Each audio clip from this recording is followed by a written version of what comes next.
Esiet sveicināti, cienījamie regbija draugi. Esam šeit pulcējuši kompetents cilvēkus.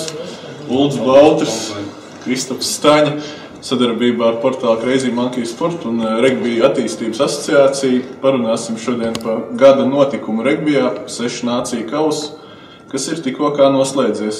Es sākšu varbūt tā mazliet skaļi apgalvojumu, vai varam teikt, ka Vels tagad ir numuru 1 ne tikai Eiropā, bet uz ilgu laiku pierakstījušies uz to numuru 1 vietu Eiropas regbijā.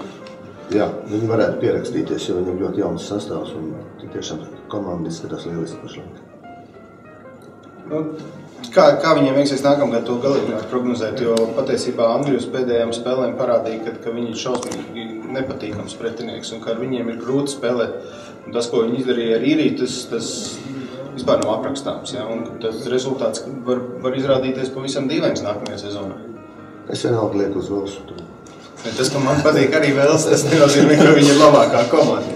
Bet pašlaik ir, Pašlaik es pat uzskatu, ka viņi ir labākā pasaulē, un man ļoti žēl, ka viņi netika finālā pasaules kausā, jo tur tā spēle, kas būtu starp Velsu un Jaunzēlandi, būtu pavisam citas kvalitātes un būtu stipri interesantāk nekā tā, kas bija ar Franciju. Kas ir tie plusi Velsai? Jauns sastāvs. Man izstās aizmugurējā līnija tie spēlētāji, tur kā Halfpenijs, tur abi flangi, ir šobrīd labākā, kāda pasaulē ir. Ātrākā, varbūt tās jaunākā, bet vai labākā, nezinu, Robs Kārnijs, Īrijas aizsargs ir, es domāju, stipri galvasties pārāks par visiem citiem aizsargiem, kā viens atsevišķs aizsargs. Tomijs Bovs, arī Īrijas malu ļoti lieliski iedarās labāko spēlētāju sarakstā. Laikam jāsaka savādāk, ja regbijs ir tā spēle, ja, kur uzvar tas, kuram vairāk vajag. Tas pat ir vēl vairāk nekā citos sporta veidos, jo tas ir tāds sporta veids, kur tik tiešām diezgan nopietni jāgrauž zeme, jāstrādā ar asiņainu mūli, lai tu tik tiešām izcīnīt to uzvaru. Tu nevar izcīnīt uzvaru, ja tev sevišķi tās uzvaras nevajag. Un es domāju, ka tas viens no tiem iemesliem bija arī, kad pa īriem, ja, viņi dabūja triecienu no Velsas jau pašā sākumā, kad viņi pieliktajā laikā zaudēja maču. Varbūt pat tas bija tas, ka viņi pēc tam vienkārši neatjaunojās, viņi vairs psiholoģiski nebija gatavi cīnīties par kaut ko augstāku. Tas nenozīmē to, ka tā komanda ir vāja, protams, viņi ir perfekti. Par Angļiem teica otrādāk, jā, Angļi pirmās spēles nospēlēja ļoti slikti, un tā viņiem bija 3 ar ļoti stipriem pretiniekiem, un tad teica, ka viņi izgāzīsies. Tur atkal nostrādāja tas, ka laikam Angļu prestīžam to vajadzēja, un viņi nospēlēja labi šīs spēles. Viņiem pavisam jauns treneris iekāpa pēdējā vagonā faktiski aizējošam vilcienam. Un uz laiku iegāja. Viņam bija jāpierāda sevi un savu spēku. Stjorts Lankasters faktiski pirms tam ir ne tas skolas direktors, ne kaut kas tam līdzīgs. Viņam profesionālā regbija trenera pieredze ir tādā līmenī pirmā. Pirmais, ko viņš izdarīja, viņš paņēma un ievies vienkāršas lietas kārtību komandā. Tas, ka, visi pēc spēles aiziet tur izdara kausu alus, bet tad kausu, nevis kausus, 10. Es atvainojos. Tā Angļiem vienmēr bija problēma, un jebkurā sporta veidā. Velsai arī bija problēma, jo Velsai tad, kad viņi 2008. gadā arī Grand Slam paņēma, pēc tam viņiem uznāca tāda kā mazliet zvaigžņu slimība, un tur tāds viens no spēlētājiem Powers bija 8. numurs. Tas tur bija sācis jau trobeles taisīt, bet viņu ātri ar vienu mājienu uzreiz klats pameta malā, un uzreiz visiem pārējiem tā bija skaista mācība. Kas bija problēma Angļiem Jaunzēlandē, ka viņi nevarēja aizsūtīt mājās tur karaļnam ieprecēto kapteini. Izlases kapteini. Vēl jau vairāk tāpēc, ka viņš ir labs draugs iepriekšējiem Anglijas treneriem. Labi, tur bija cits stāsts, viņš nebija vienīgais, tur būtu jāsūt mājā 3 komandas. Pamatsastāvs piedāvā. Bet Angļiem, Bet, ja runājam par Velsu, tad, manuprāt, viņiem būtiskākais, kas viņiem ir, protams, ir iemaņas un viss pārējais, bet viņiem ir šausmīgi laba fiziskā sagatavotība. Ārkārtīgi laba. Viņi ir par pakāpi pārāk par visiem pārējiem.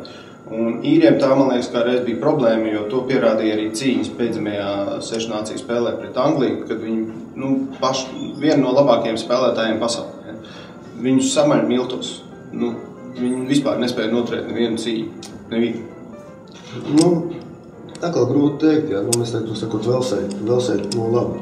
Viņam fantastiski. Jā, bet tur jau tā lieta, ka neviens izlasē, kad izlases salasās uz 1-2 nedēļām, nekad nespēja pacelt izlases fizisko sagatavojumu. Tas nav iespējams, ir īpaši, ka tagad viņš nedēļu iepriekš spēlē Anglijas, 14. numurs Kadberts, jā. Viņš jau spēlē London Irish, jā. Bet prasības jau viņam tāpatās bija tās, jā, kā pret visiem pārējiem. Protams, bet šī brīdī ļoti daudz spēlētāji spēlē Angļu klubos. Tad viņi arī ir daudz spēlē Angļu klubos, Skoti spēlē Angļu klubos. Tas nozīmē to, ka visiem Angļu klubiem labi fiziskā sagatavotība. Tas ir jautājums. Es domāju, ka vienkārši viņiem ir daudz labu spēlētāju, no kā izpēlēties.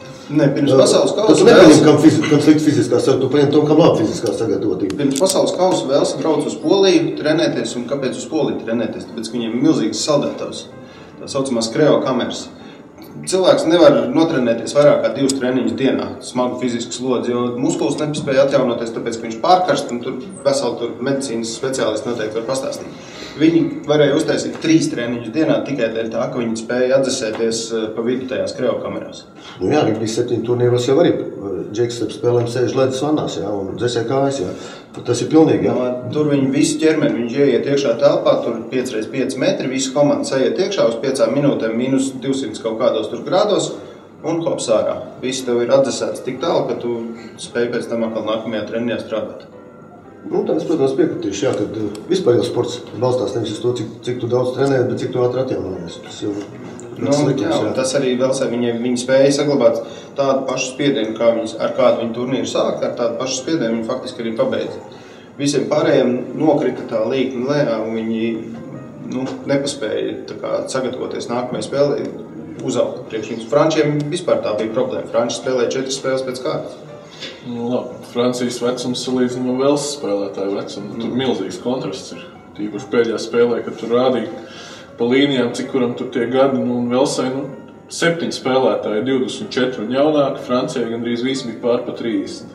Bet pieredzes viņiem izrādās netrūkst. Ja tur paskaitīja uz malām, laikam, vai uz aizmugures līniju, tā kā aizsardzības pēdējā līnija, paskaitīja uz tiem 3 cilvēkiem, uz vidējais, uz vienu spēlētāju sanāca to pie 40 starptautiskām spēlēm. Protams, bet viss jau komandas vairāk vai mazāk Anglijas ir stipri atjaunošanas, kaut arī ir šausmīgi jauna komanda. Labi, šī brīdī Frančijā. No Frančiem varbūt arī bija tās problēmas tos spēlētājs nomainīt, jo viņi tomēr labi nospēlēja pasaules kausā un tagad pateikt, ne, tu nevari spēlēt, tāpēc, ka tu esi. Tas bija 7 Angļu labākais spēlētājs, jā. Super spēlētājs, bet viņam kaut kā 32 gadu viņam atteica izlasi. Kaut gan viņš tur bija labākais. Tu vienkārši pateici tā, priekš nākošā pasaules kausa tu būsi pa vecu. Tas tāpat kā arī vairāk spēlētāji aizgāja pēc pasaules kausa projām nespēlēja. Tāpēc, ka pēc 4 gadiem viņi vairs pasaules kausā nedrīkst. Bet šodien viņi joprojām pirmie numuri varētu būt savās izlasēs. Es teiktu, ka franču treneris vienkārši nenoriskēja, jo viņš arī ir pēc pasaules kausa nācis un tāpatās kā Stuart Lankasters, tikai Lankasters nāca jau uz beigtu komandu. Viņš atnāca uz gatavu komandu, un tāpēc nenoriskēja nomainīt jaunākus spēlētājus, vest iekšā. Izņemot Fofana, man liekas, ir labākais piemērs, kas ir viņa ievedums. Ja. Bet, teiksim, Anglija nomainīja. Lielāko daļu sastāvu nomainīja. Jā, bet Franči tam ir paša laikā tā komanda, kas visvairāk spēlētājs novērtējuši šajā turnīrā. Viņiem praktiski nezinu, vai katrā spēlē bija jauns sastāvs. Tā ir Franču problēma, man liekas, vienmēr viņiem ir tā, ka, teiksim, tur jānosauc sastāvs līdz ceturtdienai, tad otrdienā ir viens sastāvs, un ceturtdienā ir jau pavisam cits sastāvs. Un ja viņš izies uz laukumu, tad tas jau būs baigi labi. Jā, bet tad treneris tomēr kaut ko meklē. Tad nevarētu arī šī brīdī Frančiem pārmest, ka viņi ar vienu sastāvu spēlē. Man liekas, ka bija komandas, kas vēl mazāk, man liekas, mainīja, man tie paši velsieši, man liekas, vēl mazāk pamainīja spēlēt. Vels maz mainīja, ir maz mainīja. Velsai bija kaut kāds pamatsastāvs, ja ne 2 vai 3 maiņas, tikai kaut kādās pāris spēlēs un viss.